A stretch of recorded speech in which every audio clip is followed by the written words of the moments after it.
Islamabad high court ने trial court को 190 million pound case का हतमी फैसला सुनाने से रोक दिया। 190 मिलियन पाउंड केस में एहतसाब अदालत के हुक्मनामे के खिलाफ बानी पीटीआई की दरखास्त पर समाअत।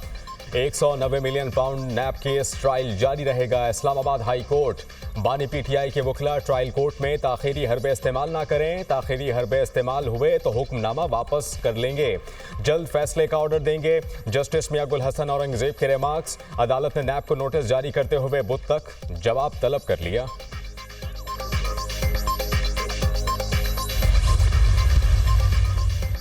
सुप्रीम कोर्ट ने ऑडियो लीक्स केस में इस्लामाबाद हाई कोर्ट को मजीद कार्रवाई से रोक दिया। इस्लामाबाद हाई कोर्ट के अहकामात मुअत्तल। बुशरा बीबी और नजम साकिब की ऑडियो लीक से मुतालिक केस की समाअत। इस्लामाबाद हाई कोर्ट का 29 मई और 25 जून का हुक्म इख्तियारात से तजावुज है।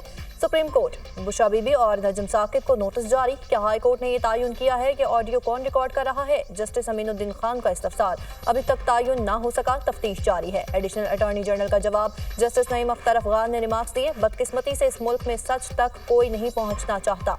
सच जानने के लिए इंक्वायरी कमीशन बना, उसे सुप्रीम कोर्ट ने स्टे दे दिया। सुप्रीम कोर्ट में आज तक दोबारा ऑडियो लीक्स केस मुकर्रर ही नहीं हुआ। पार्लिमान ने सच जानने की कोशिश की तो उसे भी रोक दिया गया। ना पार्लिमान को काम करने दिया जाएगा ना अदालत को, तो सच कैसे सामने आएगा? जस्टिस अमीनुद्दीन खान ने कहा, यह भी तो हो सकता है कि जिनसे बात की जा रही हो ऑडियो उन्होंने लीक की हो। आजकल तो हर मोबाइल में रिकॉर्डिंग सिस्टम मौजूद है। अदालत ने वफाकी हुकूमत की दरख्वास्त पर ऑडियो लीक्स केस का रिकॉर्ड तलब कर लिया।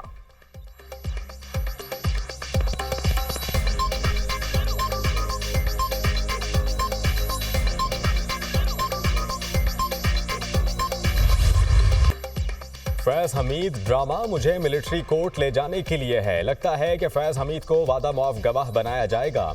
इन सबको मालूम है कि मेरे खिलाफ बाकी सारे केसेस फारिग हो चुके हैं। ये फैज हमीद से कोई ना कोई बयान दिलवाएंगे कि 9 मई साजिश थी। जो साजिश करता है वो जुडिशल कमीशन का मुतालबा नहीं करता। जनरल कमर जावेद बाजवा की मैंने हिमायत की, लेकिन उन्होंने मेरी पीठ में छुरा घोंपा। 9 मई में छोटे बच्चों को वादा मुआफ गवाह बनाया गया। मेरी अहलिया को 6 माह से जेल में रखा हुआ है।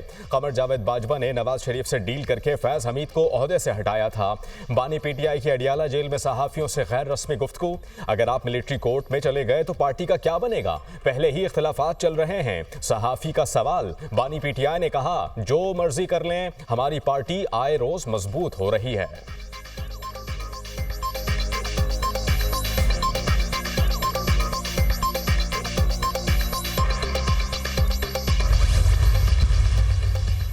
आपने असम्बली तहलील की, उस पर आर्टिकल 6 लगाने का कहा जा रहा है। सहाफी का साबिक सदर आरिफ अलवी से सवाल। कोशिश कर लें, मुझे भी तवक्को मिलेगा। जबकि 1500 केसेस चला चुके हैं, मजीद भी केस बना दें। आप क्या आर्टिकल 6 की कार्रवाई के लिए तैयार हैं? सहाफी का सवाल। आर्टिकल 6 क्या है? जिंदगी और मौत की जंग में भी यहाँ हूँ। हमेशा ऑडियो लीक्स के खिलाफ रहूंगा, जबकि मेरी प्राइवेट गुफ्तगू किसी को सुनने का हक नहीं। बानी पीटीआई से मुतालिक आरिफ अलवी ने कहा कि वो जल्द बाहर आएंगे।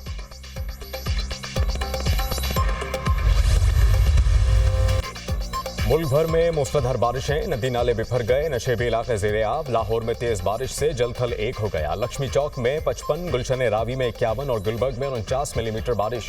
नशेबी इलाकों में पानी जमा होने से शहरियों को मुश्किलात, ट्रैफिक की रवानी मुतासर।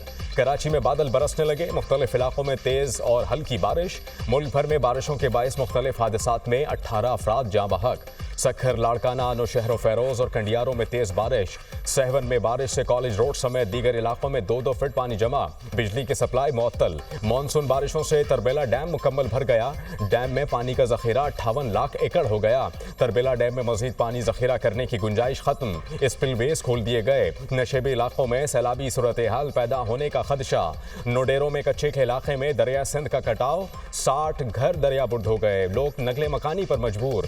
खैरपुर कोट डीजी में डैम का बंद टूटने से सैकड़ों एकड़ पर तैयार फसलें तबाह।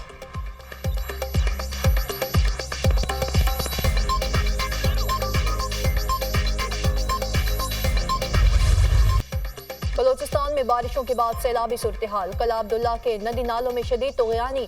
बारिश का पानी घरों में दाखिल। टूट अड्डा के करीब सैलाबी रेले में गाड़ी फंस गई। 4 बच्चों को निकाल लिया गया। जाफराबाद में मुसलसल बारिश से नशेबी इलाकों में कच्चे के मकानात गिर गए। इलाका मकीन महफूज मकामात पर मुंतकिल। गिलगित बल्तिस्तान में सैलाब ने तबाही मचा दी। दरिया सिंध में डेरा इस्माइल खान के करीब कच्चे के इलाके में अस्पताल और स्कूल दरिया बुर्द हो गए। टांक में सैलाबी रेला शहर में दाखिल, इमदादी कार्रवाइयां जारी। राजनपुर और खानपुर में भी बारिशों से नशेबी इलाके पानी से भर गए। लसबेला में बेला के पहाड़ी सिलसिलों में मूसलाधार बारिशों से नदी नालों में तुगयानी। रंगपुर में दरियाए चनाब में पानी का बहाव तेज होने से जमीनी कटाव, करीबी आबादियों को खतरा। 50 करोड़ की लागत से बनने वाला सुपर बंद भी दरिया की नजर होने लगा। अगले 48 घंटों के दौरान मजीद बारिशों की पेशगोई। पंजाब और खैबर पख्तूनख्वा में अर्बन फ्लडिंग का खदशा।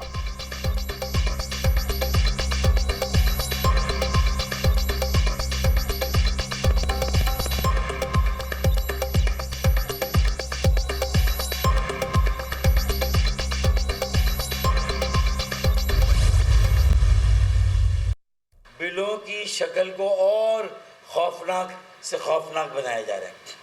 सातवें आसमान से भी ऊपर निर्खों को, कीमतों को ले जाया जा रहा है। लोगों को इस बात पर आमादा कर रही है कि वो खुदकशी पर आमादा हो।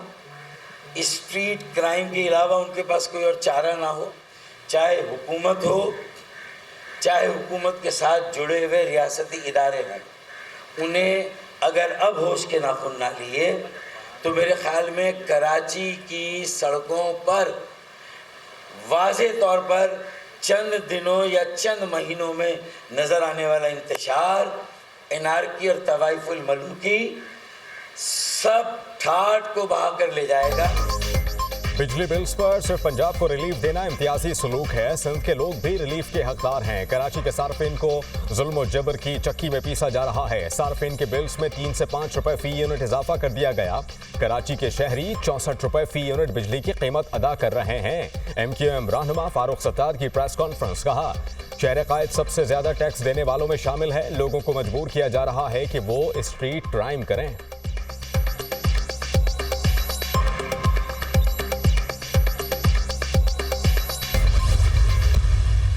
बिजली महंगी होना, सस्ती होना, ये सूबाई हुकूमत के दायरे इख्तियार में नहीं है। ये वफाकी हुकूमत का काम है कि वो शहरियों को सस्ती बिजली जो है वो फराहम करने के लिए इक़दाम करें। अब पंजाब हुकूमत ने अगर पंजाब के शहरियों को 14 रुपये पर यूनिट 2 महीने के लिए ये सहूलत उन्होंने दी है। 45 अरब रुपए कोई छोटी रकम नहीं है। अब इतनी रिलीफ देने के लिए, और वो भी सिर्फ 2 महीने के लिए, 45 अरब रुपए जिससे बेपनाह जो है वो तरक्याती काम हो सकते हैं, जिससे लोगों को शायद इससे ज़्यादा फ़ायदे पहुंचाए जा सकते हैं। लेकिन मुझे नहीं पता वो क्या वजूहात थी जिसकी बिना पर हुकूमत पंजाब ने ये स्टेप उठाया है। बिजली बिलों में 2 माह का रिलीफ सिर्फ सियासी दिखावा है, लॉन्ग टर्म फायदा नहीं। पंजाब ने 2 माह के रिलीफ के लिए 45 अरब रुपए खर्च कर दिए। शहरियों को रिलीफ देना है तो मुस्तकिल दें। हम 2 महीनों के लिए अरबों रुपए खर्च क्यों करें? सस्ती और महंगी बिजली सूबाई हुकूमत का दायरा इख्तियार नहीं। सस्ती बिजली की फराहमी वफाकी हुकूमत की जिम्मेदारी है। सूबाई वजीर सईद गनी की मीडिया टॉक। कहा, बारिशों के बायस मेहट ज्यादा मुतासिर हुआ। सखर में 36 घंटों में बारिश का 5वां स्पेल आ चुका है।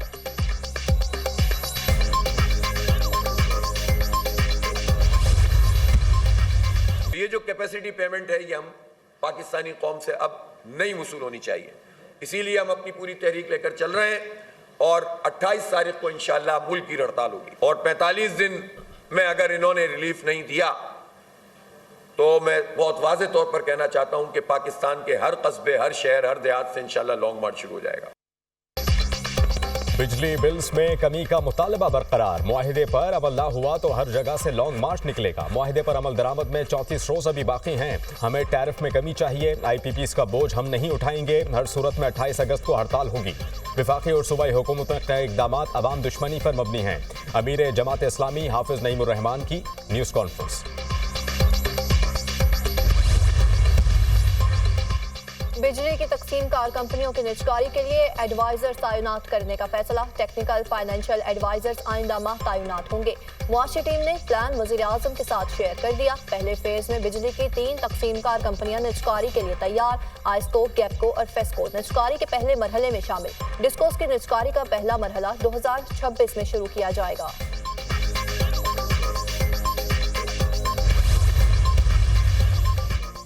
चैंपियंस ट्रॉफी से पहले तीनों स्टेडियम्स की तामीर का काम मुकम्मल कर लिया जाएगा। कदाफी स्टेडियम की तज़यीन और आराइश चैलेंज है। मैचेस का शेड्यूल आगे पीछे हो सकता है। तीनों स्टेडियम्स की तामीर और मरम्मत नामुमकिन काम था। हमारा कोई स्टेडियम आलमी मयार के मुताबिक नहीं। हमारे और दुनिया के स्टेडियम्स में ज़मीन आसमान का फ़र्क है। चेयरमैन पीसीबी मोहसिन नकवी की कदाफी स्टेडियम में मीडिया टॉक। मोहसिन नकवी का कदाफी स्टेडियम का दौरा, तरक्याती काम का जायजा।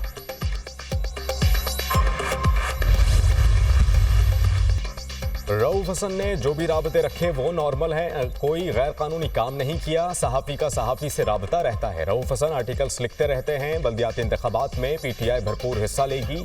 Chairman PTI barrister Gohar Khan की मीडिया से गुफ्तगू।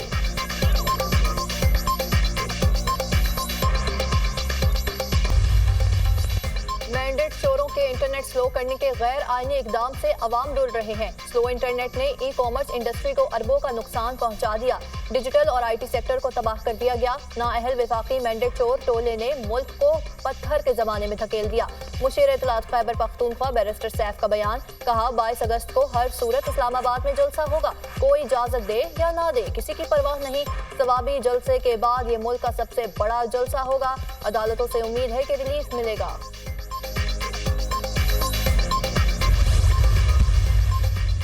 फायरवॉल सिस्टम सबसे पहले पीटीआई दौरे हुकूमत में लगाने का फैसला किया गया। वजीर आजम ऑफिस में 2020 में नेशनल फायरवॉल से मुताल्लिक इजलास के बाद खत मंजर आम पर वजीर आजम के अहकामात के मुताबिक नेशनल फायरवॉल सिस्टम तैयार और नस्ब किया जाए। फरीकैन की जानिब से तजावीज़ और अमल दरामद के लिए ऑप्शंस भी तजवीज़ किए जाएं। खत का मतलब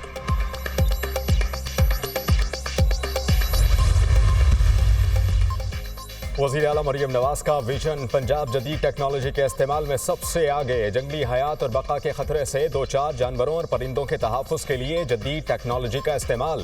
काले हिरन और तलोर का जदीद थर्मल टेक्नोलॉजी की मदद से पता लगाने का आगाज़। महकमा जंगली हयात ने थर्मल ड्रोन टेक्नोलॉजी का इस्तेमाल शुरू कर दिया।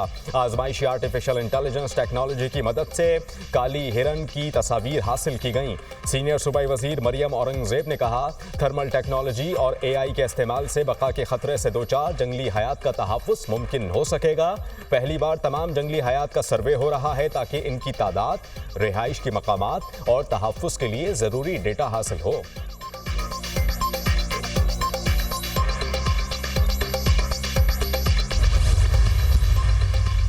एशियाई तरक्याती बैंक ने खतरे की घंटी बजा दी। पाकिस्तान में 2040 तक पानी की सतह शदीद कम होने के खदशे का इजहार। बढ़ती आबादी, बुलंद दर्जा हरारत, पानी के कम ज़खायर बड़ी वजह करार। 2050 तक पाकिस्तान की आबादी 40 करोड़ से तजावुज़ कर जाएगी। पाकिस्तान को नए शहर और मुस्तकिल पॉलिसी बनाने की ज़रूरत है। पाकिस्तान को सालाना 3,50,000 नए घरों की ज़रूरत है। आबादी की सेटलमेंट के लिए मजमूई तौर पर 1 करोड़ नए घरों की ज़रूरत है। ADB की रिपोर्ट।